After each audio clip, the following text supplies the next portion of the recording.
Muy buenas tardes, queridos hermanos y amigos que nos escuchan y nos ven en las diferentes plataformas del Ministerio El Fuerte Pregón. Gracias por acompañarnos, gracias por siempre estar ahí con nosotros, pendiente a la programación para este día viernes, para recibir el sábado juntos. Hoy se encuentra conmigo mi hermano Luis eh, desde Ecuador, así que él estará dando el tema esta mañana, perdón, esta noche. Así que gracias por estar con nosotros, invitándoles a que usted pueda compartir la programación en las diferentes plataformas como es el Facebook, YouTube y la radio. Así que a medida que vayamos avanzando en el tema esta noche, iremos poniendo pues las plataformas en pantalla. Bien, quiero dar la bienvenida a Luis. Luis, ¿cómo estás? Dios te bendiga. Buenas tardes, Javier, amigos, que el Señor me los bendiga mucho. Gracias a Dios por la oportunidad de poder estar aquí y poder ser un instrumento en sus manos para llevar un mensaje eh, para cada uno de nosotros. Amén. Así que hermanos, eh, vamos a, voy a tener un tema muy interesante esta noche. Pero antes de empezar con este tema, pues Luis, ¿qué tal si tú nos diriges en oración? Querido Padre Celestial, alabado y glorificado sea su santo y bendito nombre por los siglos de los siglos. Oh bendito Señor, gracias por este día, Padre amado, en que usted nos ha cuidado, nos ha bendecido y nos ha permitido regresar con bien a nuestros hogares y hoy estar aquí, Padre amado, reunidos a través de este medio de comunicación, Señor, para darle la bienvenida al santo día del Señor. Oh Padre eterno, le rogamos su compañía y su dirección y que su Santo Espíritu sea nuestro Maestro y que todo lo que digamos sea para honrar y glorificar su santo nombre. Se lo rogamos todo en el nombre de nuestro Señor Jesús. Amén. Amén. Bien, Luis, el tiempo es tuyo. Adelante. Gracias, Javier. Nuevamente, hermanos, que sean todos bienvenidos. Hoy vamos a topar un tema muy, muy importante para el pueblo de Dios en esta época. Hoy vamos a través de la palabra del Señor, eh, dilucidar lo que el Señor nos dice en cuanto a lo santo y lo profano. Cómo nosotros debemos tratar a lo que el Señor ha declarado santo y cuidarnos de no profanarlo, cuidarnos de no tomarlo santo y tratarlo como común, o a su vez tomarlo común y tratarlo como si fuera santo. Vamos a empezar nuestro estudio abriendo en las Sagradas Escrituras, en el libro de Isaías, el capítulo 5 y el versículo 20. Y vamos a anotar aquí una gran advertencia contenida en este pasaje de parte de nuestro Dios. En el libro de Isaías, el capítulo 5 y el versículo 20, el Señor nos dice lo siguiente: Hay de lo que a lo malo le dicen bueno y a lo bueno malo, que hacen de la luz tinieblas y de las tinieblas luz, que ponen lo amargo por dulce y lo dulce por amargo. Desde el mismo comienzo, hermanos, de la historia, Dios estableció una diferencia entre lo que es santo y lo que es común, entre lo que es sagrado y lo que es secular. En el libro de Génesis, el capítulo 2, el versículo 15, encontramos la primera distinción que el Señor hace entre lo santo y lo común. En el libro de Génesis 2:15 nos dice lo siguiente: Tomó pues Jehová Dios al hombre y lo puso en el huerto de Edén para que lo labrara y lo guardase. Y mandó Jehová Dios al hombre diciendo: De todo árbol del huerto podrás comer, mas del árbol de la ciencia del bien y del mal no comerás, porque el día en que de él comieres, ciertamente morirás.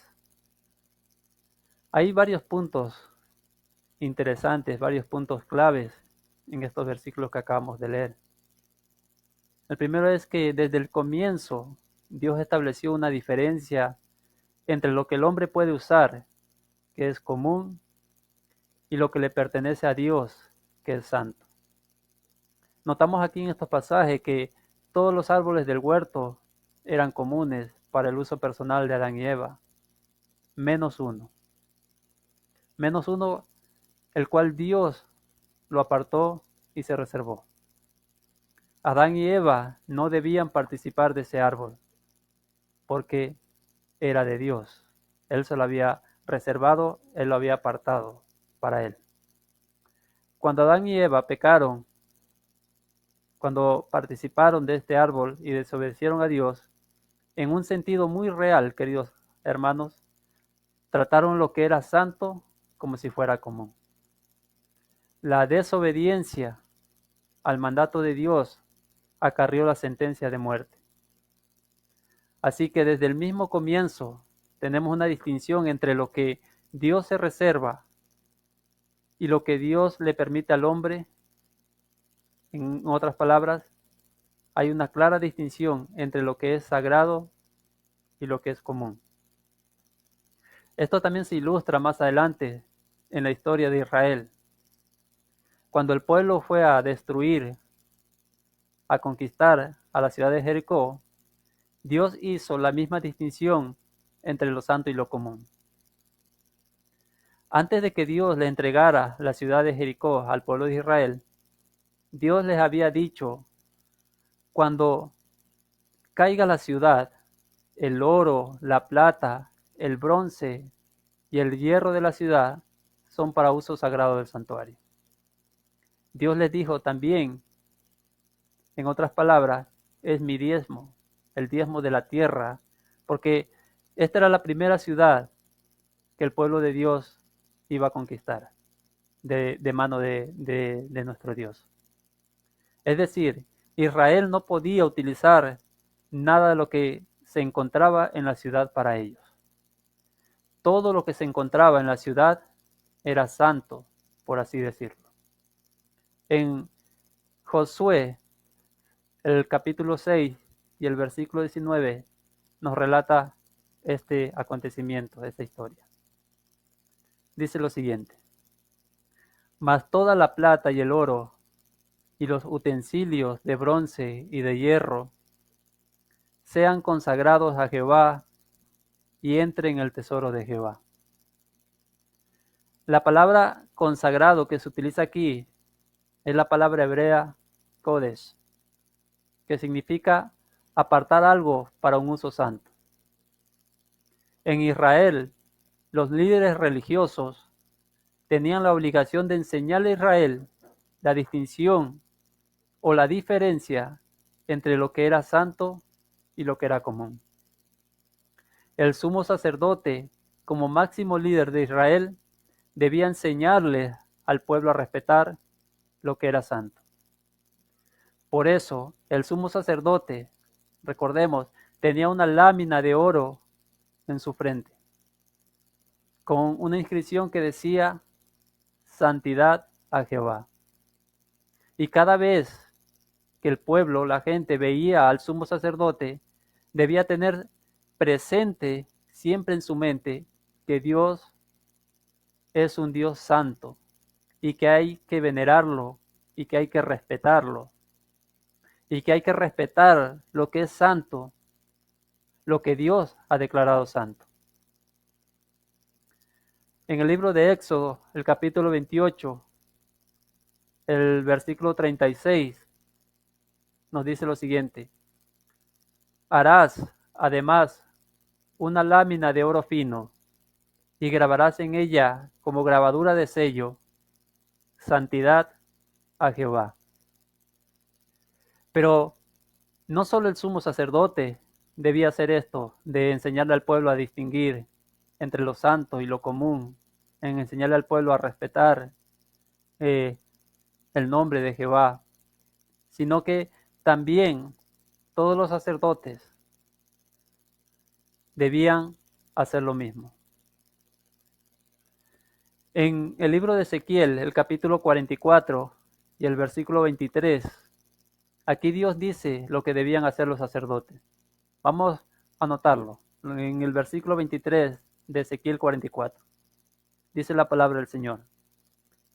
Y enseñarán a mi pueblo a hacer diferencia entre lo santo y lo profano, y les enseñarán a discernir entre lo limpio y lo no limpio.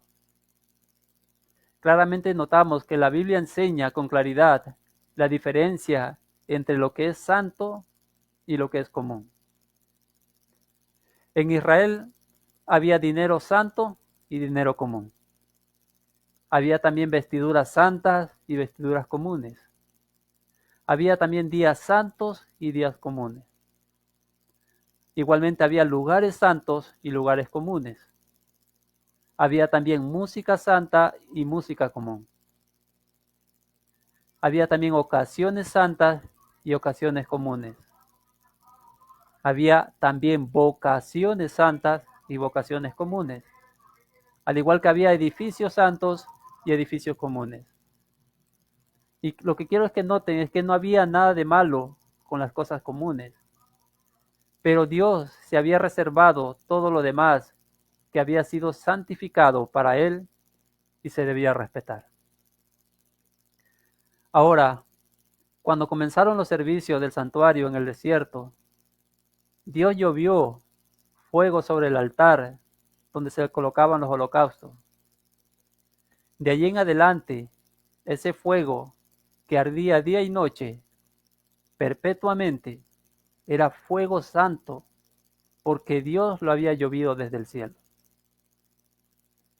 Vamos a leer en cuanto a esto en Levítico 9, 23 y 24. Les invito a que puedan buscar en la palabra del Señor este pasaje. Dice lo siguiente. Y entraron Moisés y Aarón en el tabernáculo de reunión, y salieron y bendijeron al pueblo. Y la gloria de Jehová se apareció a todo el pueblo. Y salió fuego de delante de Jehová, y consumió el holocausto con las grosuras sobre el altar, y viéndolo todo el pueblo, alabaron y se postraron sobre su rostro. Ahora también, sobre el altar había un incienso santo y especial, que era prohibido para Israel tratar de reproducir. Leamos en cuanto a esto en el libro de Éxodo 30, el versículo 7 al 9. Éxodo 30, versículos 7 al 9. Y Aarón, dice la palabra del Señor, y Aarón quemará incienso aromático sobre él. Cada mañana cuando aliste las lámparas lo quemará. Y cuando Aarón encienda las lámparas al anochecer, quemará el incienso, rito perpetuo delante de Jehová por vuestras generaciones. Y noten esto, no ofreceréis ofreceréis sobre él incienso extraño, ni holocausto, ni ofrenda, ni tampoco derramaréis sobre él libación. Dios, hermanos, Dios le prohibió terminantemente a los sacerdotes que ofrecieran incienso común como si fuera santo. Y también les prohibió que ofrecieran fuego común como si fuera santo cuando quemaran el incienso. El incienso era único en su género y el fuego igualmente era único en su género. Ambos eran santos y no se podían reproducir ni se podían copiar. Ahora, ¿qué representa el incienso? El incienso está relacionado con la oración. Vamos a notar esto en el libro de Salmos 141:2. Y quiero decirles que el incienso no es la oración, pero tiene relación con la oración. Vamos a notar el libro de Salmos 141, el versículo 2. Dice lo siguiente. Suba mi oración delante de ti como el incienso, el don de mis manos como la ofrenda de la tarde. El incienso, hermanos, no era la oración, pero el incienso se mezclaba con la oración. En el libro de Apocalipsis, el capítulo 8, los versos 3 y 4, nos dice lo siguiente. Otro ángel vino entonces y se paró ante el altar con un incensario de oro, y se le dio mucho incienso para añadirlo a las oraciones de todos los santos, sobre el altar de oro que estaba delante del trono. Notamos aquí que el ángel que vino se paró ante el altar con un incensario de oro y dice que se le dio mucho incienso. ¿Para qué? ¿Para qué era el incienso? Para añadirlo a las oraciones de todos los santos sobre el altar de oro que estaba delante del trono. Y sigue diciendo el verso 4. Y de la mano del ángel subió a la presencia de Dios el humo del incienso con las oraciones de los santos. Ahora, en el Evangelio de Lucas, en el capítulo 1, el verso 8 al 10, tenemos el símbolo del incienso y lo que representa el incienso. Vamos a notar este pasaje de las Sagradas Escrituras. El libro de Lucas, el capítulo 1, los versos del 8 al 10, dice el Señor. Aconteció que ejerciendo Zacarías el sacerdocio delante de Dios, según el orden de su clase, conforme a la costumbre del sacerdocio, le tocó en suerte ofrecer el incienso. Entrando en el santuario del Señor, y toda la multitud del pueblo estaba fuera orando a la hora del incienso. Aquí notamos al sacerdote Zacarías, al sumo sacerdote Zacarías, ofreciendo incienso, entrando en el santuario del Señor. ¿Y qué estaba haciendo el pueblo mientras él ofrecía el incienso en el santuario? Dice que toda la multitud del pueblo estaba afuera, ¿haciendo qué cosa? Orando a la hora del incienso. La oración y el incienso son dos cosas distintas, aunque están estrechamente relacionadas. Ahora, ¿qué representa el incienso? Quiero compartir una cita muy hermosa del Espíritu de Profecía, donde la sierva del Señor explica lo que representa el incienso que se mezclaba con las oraciones de los santos. En Mensajes Selectos, el tomo 1, la página 388, nos dice lo siguiente. Cristo mezcla su propia justicia con la confesión del pecador arrepentido.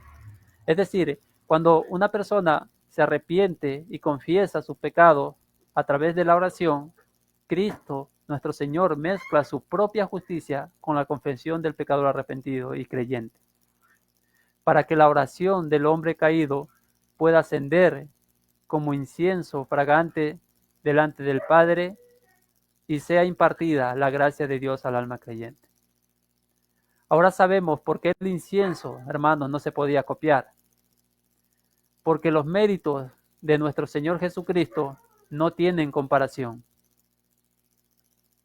Y sabemos que tampoco se podía presentar fuego común, porque el fuego representa al Espíritu Santo, que presenta nuestras oraciones ante Dios. Es decir, tanto el fuego como el incienso eran únicos en su género y no se podían copiar. Había que utilizar el fuego que Dios había ordenado y el incienso que el Señor había ordenado. Ahora, inmediatamente después de los versículos que acabamos de leer, ocurrió algo muy triste, queridos hermanos.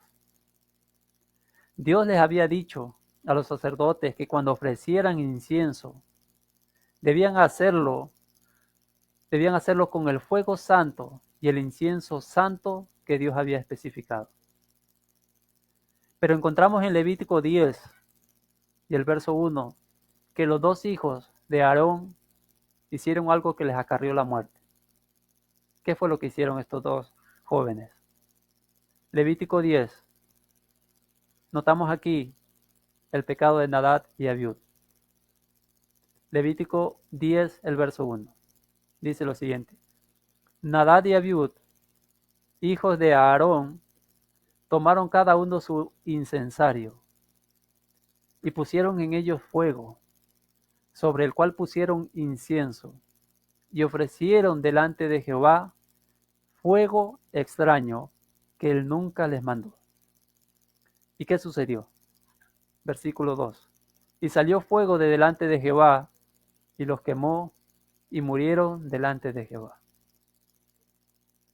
Yo pregunto, ¿Dios les había dicho qué clase de fuego ofrecer a estos dos jóvenes? Claro que sí. ¿Por qué razón? Porque dice que ellos ofrecieron fuego que Dios no les mandó. Eso quiere decir que ellos sabían qué clase de fuego Dios les había mandado.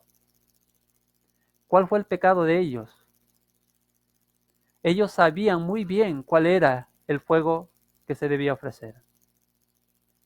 Si ofrecieron el fuego que Dios no les mandó, entonces sí sabían cuál era el fuego que Dios les había mandado.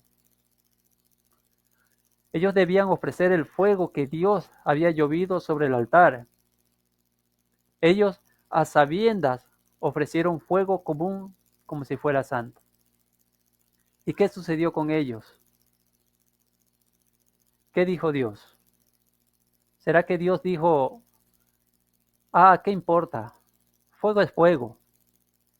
Si metes el dedo en el fuego santo y el dedo en el fuego común, igual te quema. ¿Será que Dios dijo eso? O tal vez Dios dijo, la apariencia del fuego común y del fuego santo es igual. Así que Dios dice, no hay problema, fuego es fuego, muchachos. ¿Fue así? No, no fue así. Nos dice en Levítico 10:2 que salió fuego de delante de Jehová y los quemó y murieron delante de Jehová. Estas son historias que a nosotros muchas veces no nos gusta estudiar, porque creemos que Dios es solo amor y gracia y misericordia. Dios es gracia y misericordia, pero Dios espera que se le respete, queridos hermanos. Él espera obediencia de parte de sus hijos, porque además de ser bondadoso y paciente, Dios es también santo. Dios es también justicia. Ahora, como les mencioné, el fuego representa al Espíritu Santo, quien lleva nuestras oraciones ante la presencia de Jesús, quien mezcla las oraciones con sus méritos. Pero ¿qué pasa cuando nosotros no obedecemos a Dios y le ofrecemos a Dios fuego extraño o incienso extraño?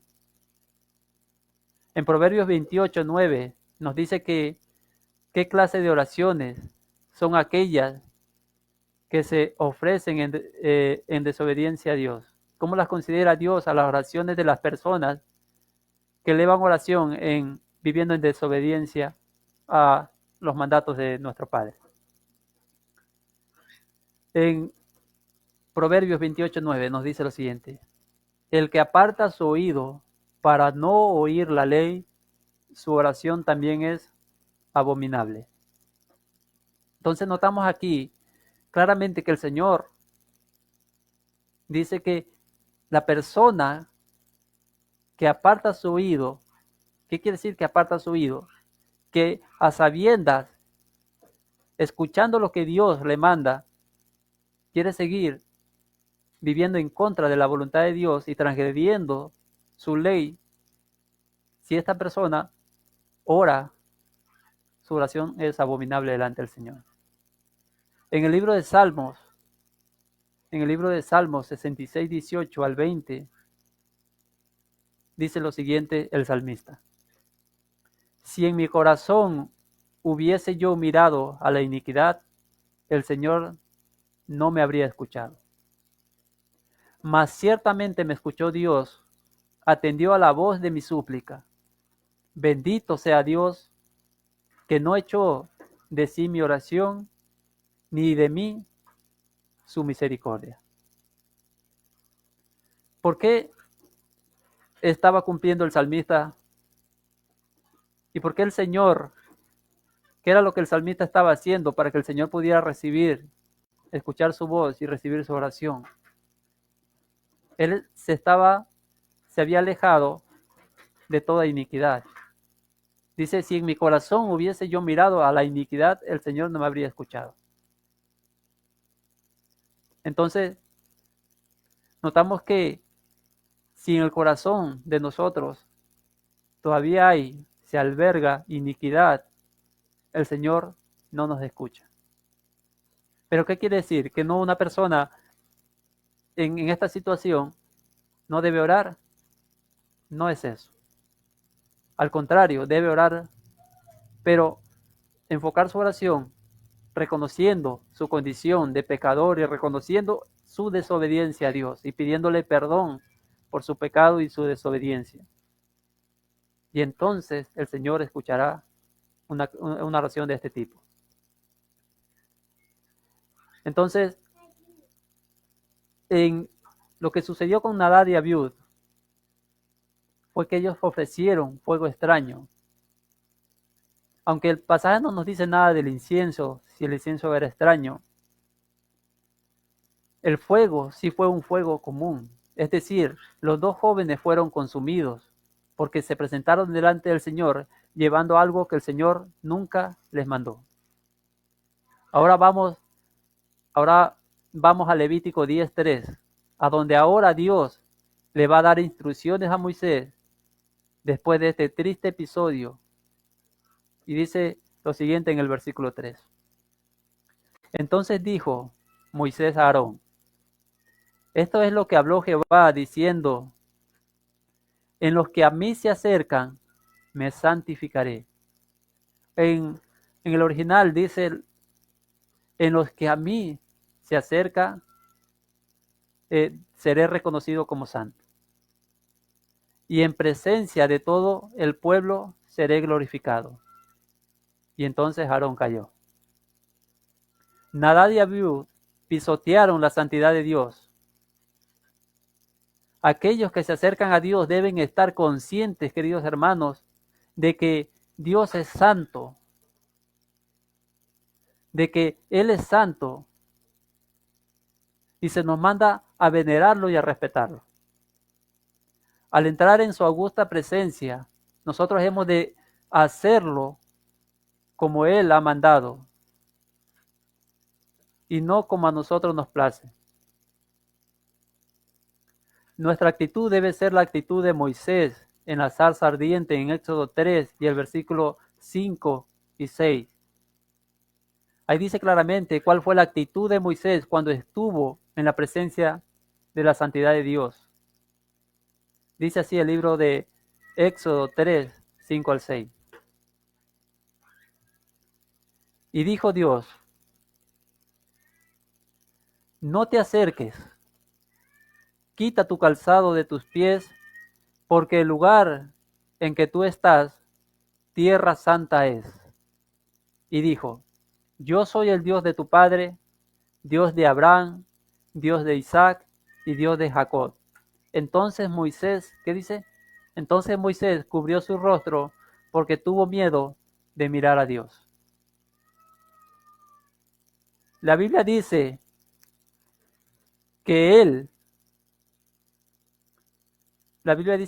en los cielos los ángeles se cubren sus cuerpos con sus alas cuando están en la presencia de Dios.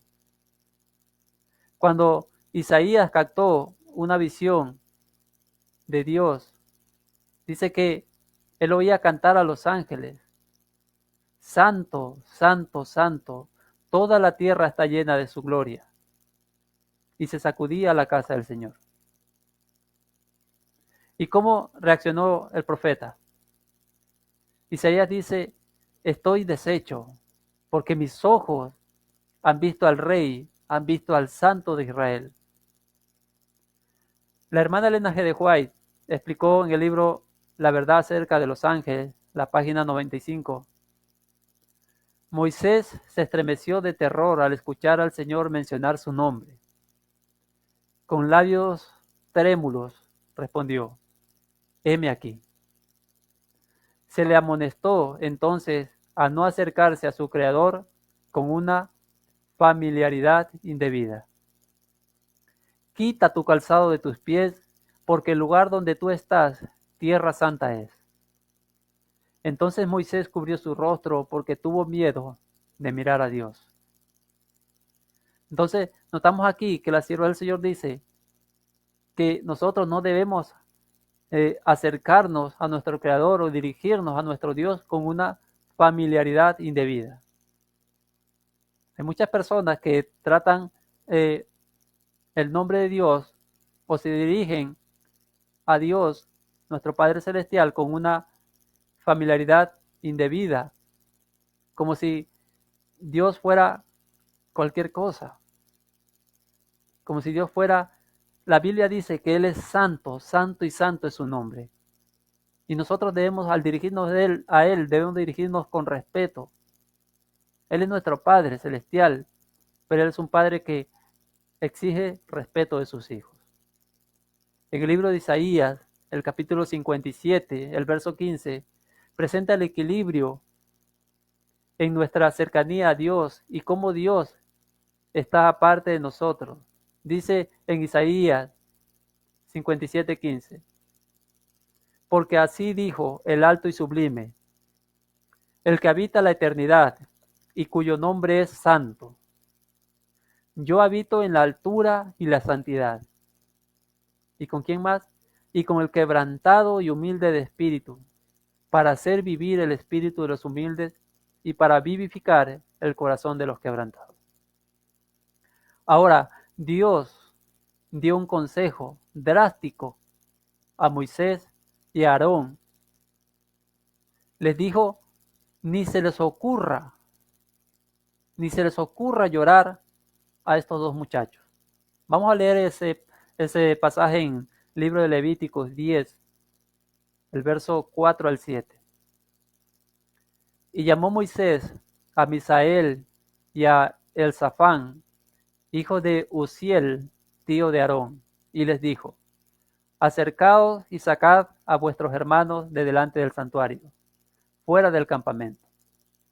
Y ellos se acercaron y los sacaron con sus túnicas fuera del campamento, como dijo Moisés. Entonces Moisés dijo a Aarón y a Eleazar y a Itamar, sus hijos, no descubráis vuestras cabezas, ni rasguéis vuestros vestidos en señal de duelo, para que no muráis, ni se levante la ira sobre toda la congregación. Pero vuestros hermanos, toda la casa de Israel, sí lamentarán por el incendio que Jehová ha hecho. Ni saldréis de la puerta del tabernáculo de reunión, porque moriréis. Por cuanto el aceite de la unción de Jehová está sobre vosotros. Y ellos hicieron conforme al dicho de Moisés. ¿Por qué es que no se podía practicar duelo? Es decir, descubrir ellos su cabeza y rasgar sus vestidos en señal de duelo. Por la sencilla razón de que no se podía mostrar ninguna simpatía para con lo que habían hecho estos dos muchachos. Habían violado la santidad de Dios y el mandato específico y directo de Dios. Ahora, nosotros necesitamos preguntarnos, ¿por qué razón es que Nadab y Abiud ofrecieron fuego común como si fuera santo? Fuego extraño si Dios les había dicho explícitamente cuál fuego ofrecer. La respuesta es que estaban intoxicados con vino y por lo tanto no pudieron distinguir entre lo santo y lo común.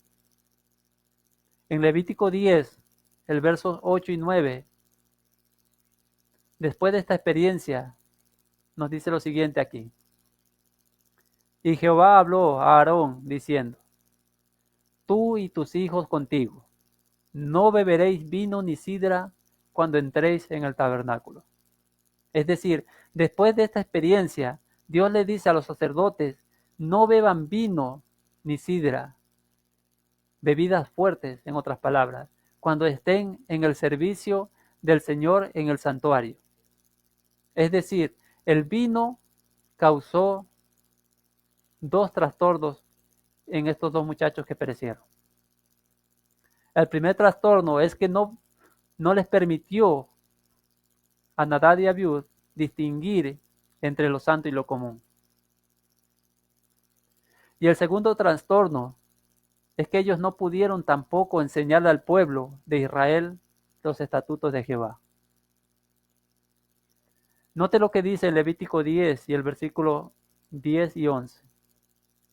Después de decir los versículos que leímos, tú y tus hijos contigo no beberéis vino ni sidra cuando entréis en el tabernáculo de reunión para que no muráis. Estatuto perpetuo es para vuestras generaciones. Sigue diciendo, ¿por qué razón el Señor les mandó esto?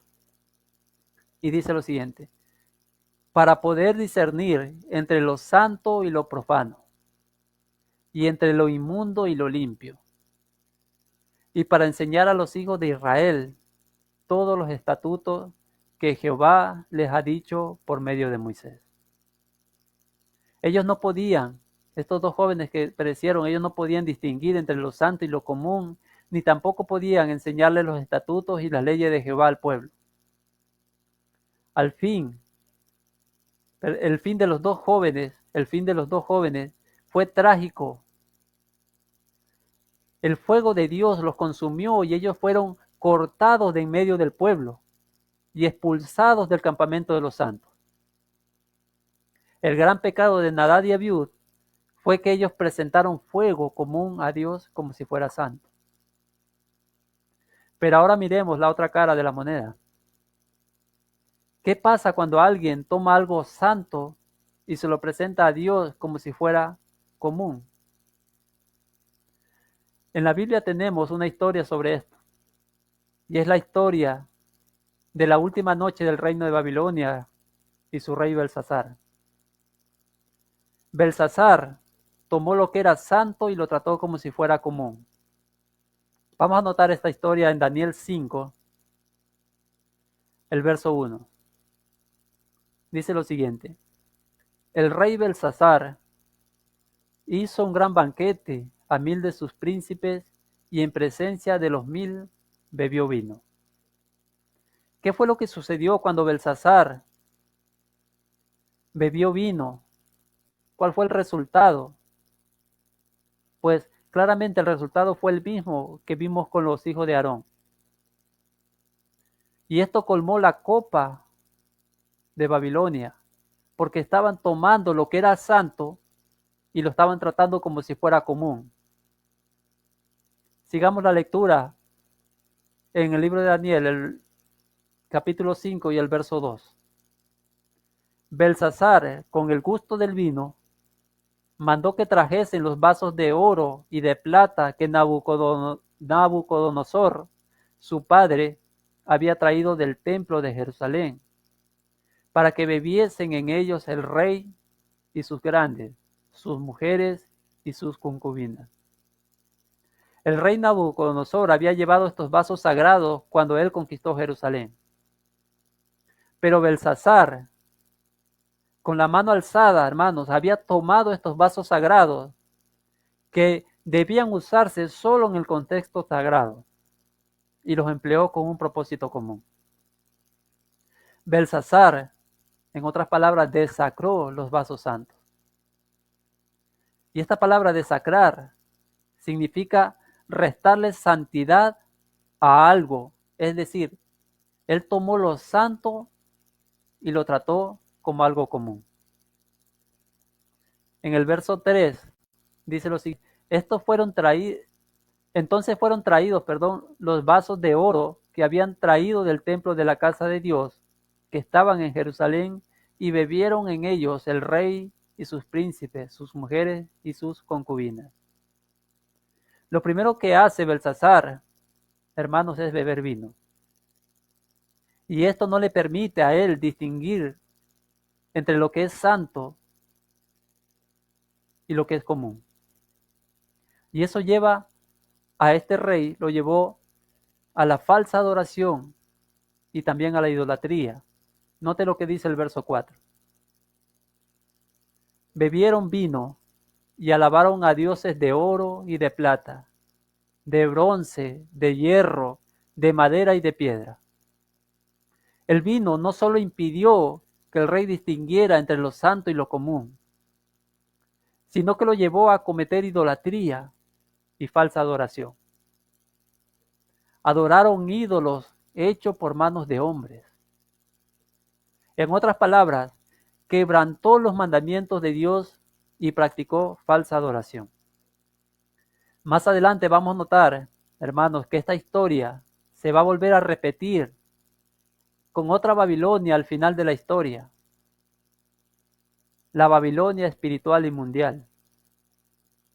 Ahora, alguno tal vez podrá decir, Belsasar era un hombre pagano y no sabía cuán serio era usar vasos sagrados en una forma común. Vamos a notar, vamos a leer en Daniel 5, 18 y vamos a notar ahí el pecado de Belsasar. Vamos a notar ahí que el pecado de Belsasar fue con alevosía, mis hermanos. Dice, el Altísimo Dios, oh Rey, aquí está hablando el profeta Daniel, cuando el rey Belsasar lo manda a llamar porque el Señor había escrito su sentencia, la sentencia contra el reino de Babilonia y contra Belsasar en la pared. Y él mandó entonces a llamar al profeta Daniel para que le descifrara lo que decía la escritura en la pared. Y Daniel le dijo lo siguiente, el Señor a través de Daniel, el Altísimo Dios, oh Rey, dio a Nabucodonosor tu padre el reino y la grandeza, la gloria y la majestad. Y por la grandeza que le dio, todos los pueblos, naciones y lenguas temblaban y temían delante de él. A quien quería mataba y a quien quería daba vida. Engrandecía a quien quería y a quien quería humillaba. Mas cuando su corazón se ensoberbeció y su espíritu se endureció en su orgullo, fue depuesto de su trono, del trono de su reino, y despojado de su gloria. Y fue echado de entre los hijos de los hombres, y su mente se hizo semejante a las de las bestias, y con los asnos monteses fue su morada.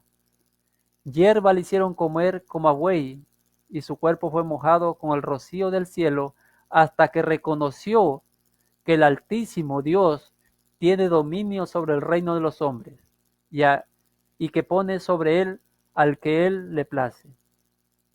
Y noten lo siguiente.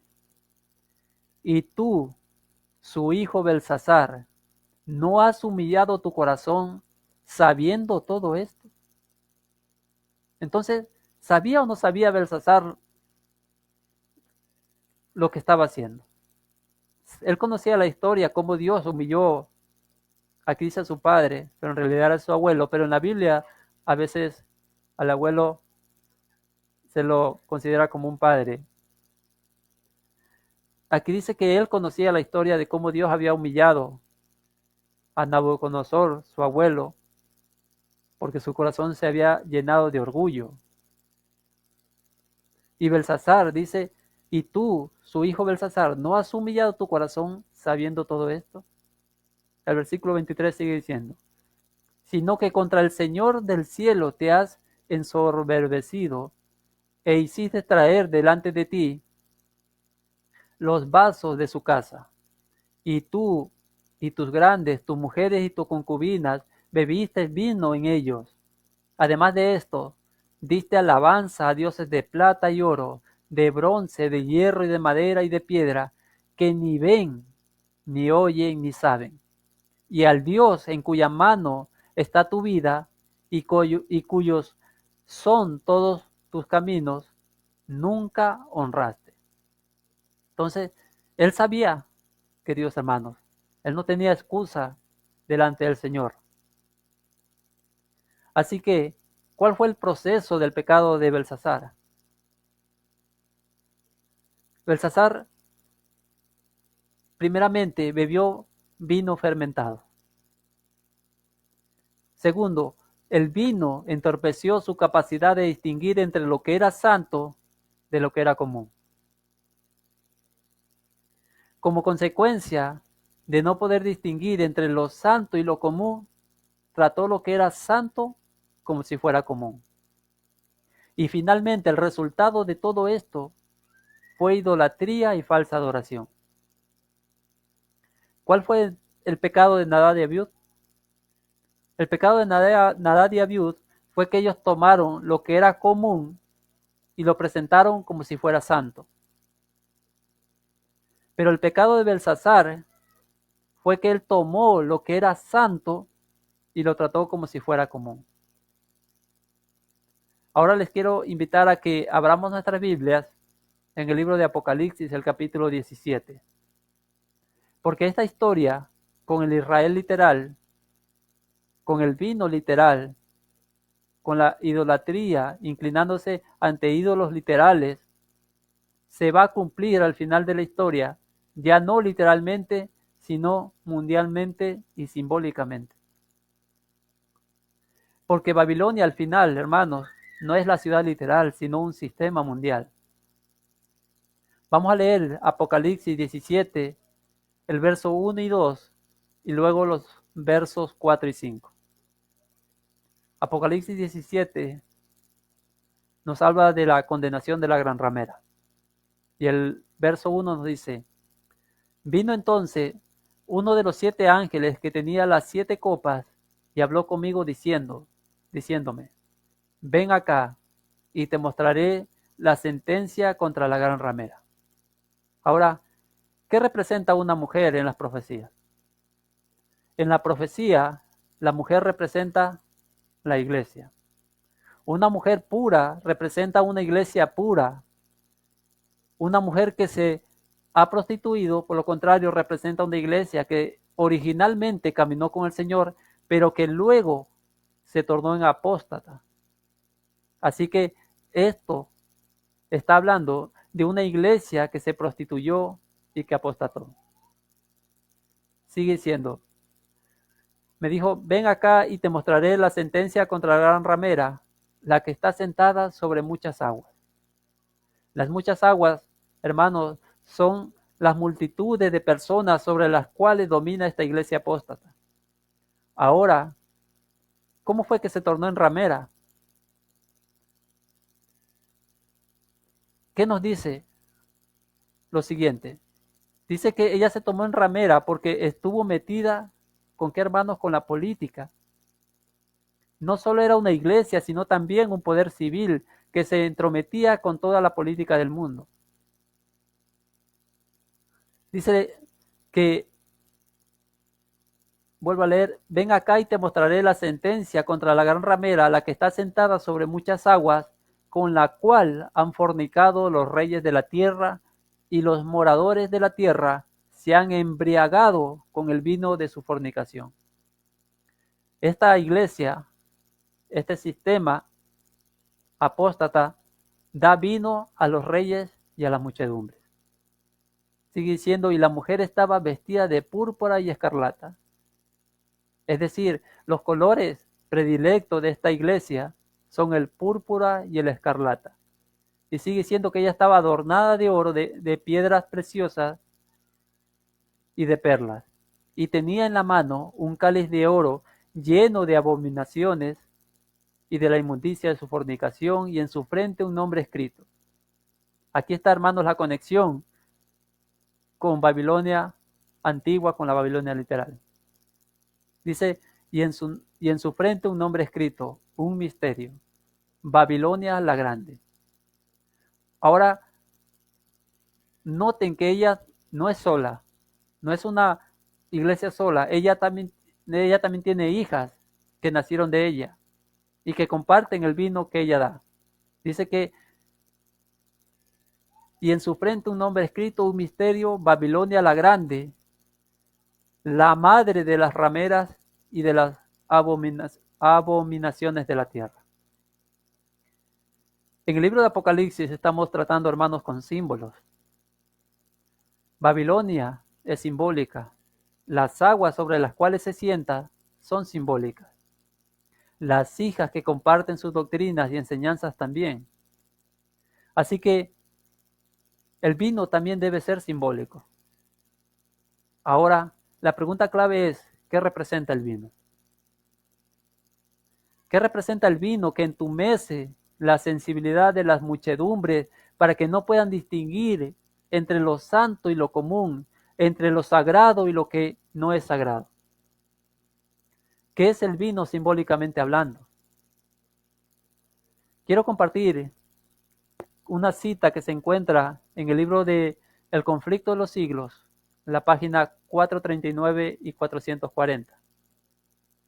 Dice lo siguiente: cuando se levantan maestros verdaderos para explicar la palabra de Dios, levántense también hombres de saber, ministros que profesan comprender las sagradas escrituras para denunciar la sana doctrina como si fuera herejía, alejando así a los que buscan la verdad.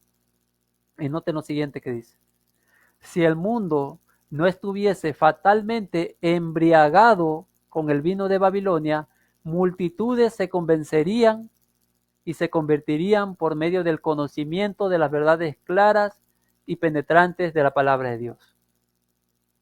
Wow. Es decir, si los ministros no le dieran vino a las naciones entenderían el mensaje para este tiempo y lo aceptarían. Sigue diciendo la cita: pero la fe religiosa aparece tan confusa y discordante que el pueblo no sabe qué creer ni qué aceptar como verdad. La iglesia es responsable del pecado de impenitencia del mundo. Notemos que esto es serio, hermanos. Dice que la iglesia es responsable del pecado de impenitencia del mundo. Porque la iglesia, hermanos, le está dando vino fermentado al mundo y por lo tanto el mundo, las naciones, las muchedumbres no pueden distinguir entre lo santo y lo profano. Y además, bajo el efecto del vino, todo el mundo religioso está practicando idolatría. Y usted dirá, hermano, ¿cómo es eso? Que el mundo, la mayoría del mundo religioso está practicando idolatría. La vasta mayoría. Pues vamos a hacer una pequeña aplicación para explicarlo. El mundo cristiano, hermanos, toma un día común de trabajo, el primer día de la semana, y se lo ofrece a Dios como si fuera un día santo. Por otro lado, hermanos, el mundo cristiano ha tomado un día santo, el séptimo día de la semana, y lo ha tratado como si fuera común. Esto es el mismo principio. Dios ha dicho claramente, hermanos, el séptimo día es santo, el sábado, y el primer día es un día común de trabajo. Pero ahora el mundo cristiano dice, el día de trabajo es santo, pero el día santo va a ser un día de trabajo, un día secular. Hermanos, si Dios acepta esto, Él va a tener que pedirle perdón a Nadab y Abiud y también a Belsasar. Ahora, ¿por qué el mundo cristiano, hermanos, hace esto? Pues sencillamente, queridos hermanos, porque está ebrio con el vino de la ramera que dice haber cambiado el día de reposo del sábado al domingo. Como resultado, hermanos, muchedumbres de cristianos pisotean los mandamientos de Dios y practican falsa adoración. Dios ha dicho explícitamente en la Biblia, hermanos, que el primer día es un día común y que el séptimo día es santo. Nosotros podemos leer la Biblia de Génesis a Apocalipsis y en ninguna parte de las Sagradas Escrituras dice que el domingo es santo. Les invito a que leamos el cuarto mandamiento en Éxodo 20, verso 8 en adelante. Dice lo siguiente: acuérdate del día de reposo para santificarlo. 6 días trabajarás y harás toda tu obra, mas el séptimo día es reposo para Jehová tu Dios. No hagas en él obra alguna, tú, ni tu hijo, ni tu hija, ni tu siervo, ni tu criada, ni tu bestia, ni tu extranjero que está dentro de tus puertas. Porque en 6 días hizo Jehová los cielos y la tierra, el mar y todas las cosas que en ellos hay, y reposó en el séptimo día.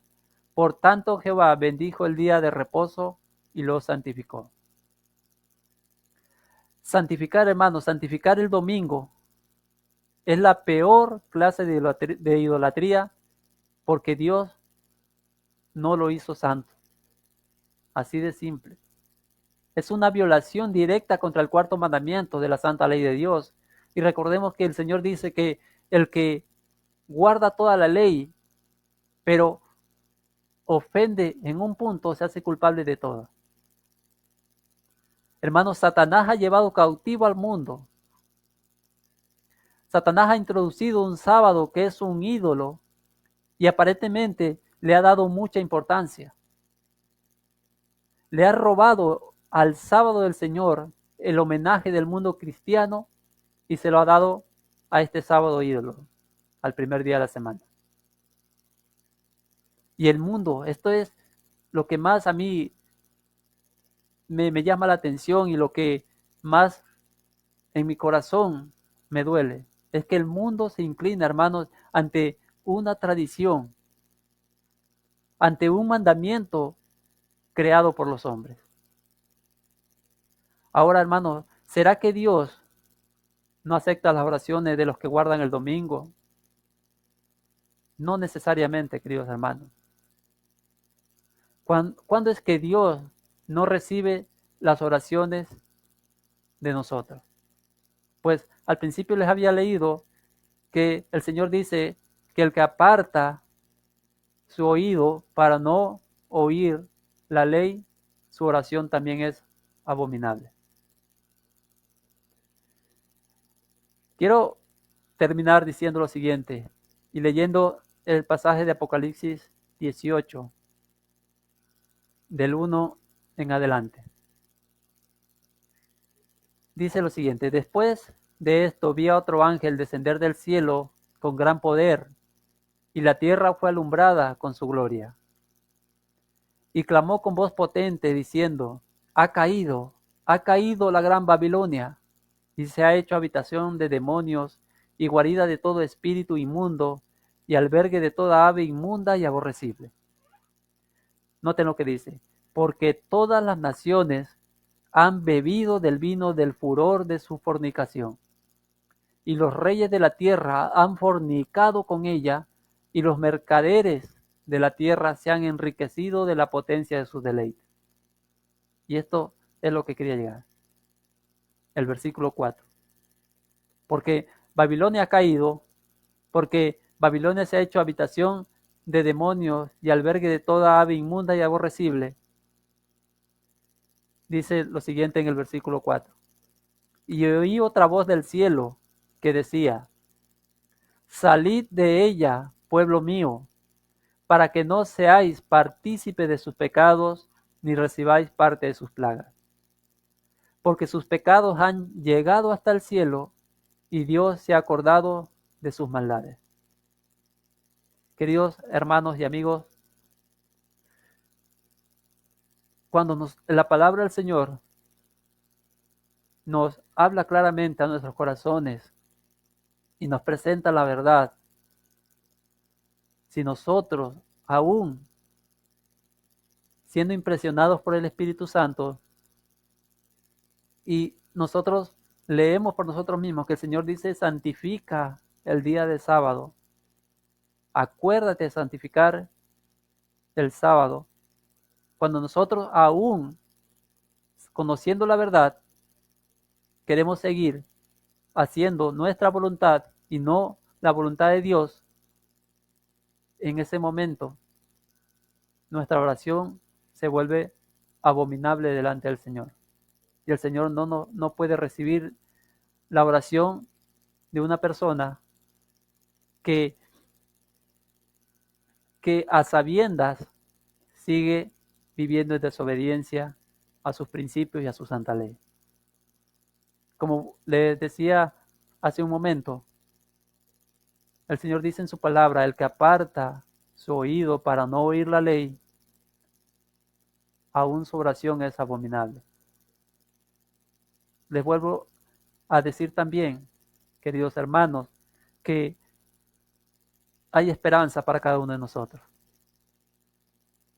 El Señor aún está intercediendo por cada uno de nosotros y aún el Espíritu Santo se mueve entre nosotros y está hablando a cada uno de nuestros corazones en esta noche. No quiere decir que una persona que está en esta situación no pueda orar, vuelvo y repito. Es su privilegio orar, pero reconociendo su situación delante de Dios, reconociendo que es un pecador, reconociendo que ha transgredido la ley de Dios. De esa manera es que nosotros debemos dirigirnos al Señor y pidiendo perdón por nuestros pecados, para que Él nos pueda recibir, para que Él pueda escuchar nuestras oraciones. No podemos nosotros vivir en desobediencia a Dios y a su palabra y aún así pedir bendición del Señor y creer que el Señor nos escucha. Querido hermano y amigo que me escucha, el Señor en el libro de Apocalipsis, el capítulo 3 y el verso 20 dice, he aquí yo estoy a la puerta y llamo. Si alguno oye mi voz y abre la puerta, entraré a él y cenaré con él y él conmigo. El Señor hoy está hablando a cada uno de nosotros personalmente. Que nosotros podamos abrir nuestro corazón a la influencia del Espíritu Santo, quien nos convence de pecado, de justicia y de juicio. Hemos entrado ya a las horas sagradas del Santo Sábado. Hoy es un día que el Señor ha apartado como sagrado para que nosotros podamos pasar en comunión y entrar en su reposo. Que el Señor nos ayude a cada día buscar primeramente hacer la voluntad de Dios en nuestra vida y vivir de cada palabra que salga de la boca del Señor. Vamos a terminar con una oración en esta hora. Querido Padre y bendito Dios, alabado y glorificado sea su santo y bendito nombre por los siglos de los siglos.